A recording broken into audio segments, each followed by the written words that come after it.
The horrific violence here in Juarez and elsewhere in Mexico is directly linked to the United States as traffickers fight for control of smuggling routes to the United States. Anyone standing in the way is a target for murder. To clear the way for drug loads bound for U.S. cities. We too have to look at it seriously in our country. It is our country's #1 organized crime threat. A hard-fought war supported by the U.S., but still far from being won. A province, as you suggest, that has become addicted to opium in many, many ways. That is the principal crop that is being grown here. The Taliban lend the farmers the money. They are indebted to the Taliban. They have to grow the opium. Now the Marines, in their success, are in a sense a victim of their success, because now the population is, they have these opium fields, and we are tolerating it. We are tolerating the cultivation of the opium, because we know that if we were to destroy it now, the population would turn against the Marines, and it would be a real security risk. Let me introduce Lieutenant Colonel Brian Christmas. He's the commanding officer of the 3rd Battalion, 6th Marines. Really a wonderful group of Marines here. I know that you care deeply about this contradiction, the fact that here you have one of the best fighting forces in the world ever mounted, and in a sense you're watching as this opium is being grown. I know it grinds at your gut. How do you deal with it? What are you doing about it? Well, frankly, this is a part of their culture. So while it might grind in my gut, it's what they do. We provide them security, we're providing them resources, and we're providing them alternatives. And the alternatives are different crops to grow. They're getting the seed and the fertilizer to do it. They can rotate any of their crops that they want. If they want to get rid of their wheat and grow cotton for the winter, they can do that, and we're going to help them do it. So the same thing goes for the cotton. My mother told me before she passed away, said, son, when I'm gone, don't forget to pray, 'cause there'll be hard times.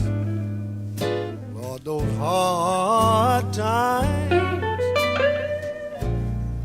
who knows better than I soon found out just what she meant when I had to pawn my clothes just to pay the rent. Talking about hard times, all those hard times, who knows better than I?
Put me down, talking about hard times. Lord, those hard, yeah, who knows better than I? Lord, one of these days there'll be no more sorrow. Lord, when I pass away, and no more hard time, no more hard, yeah, who knows better than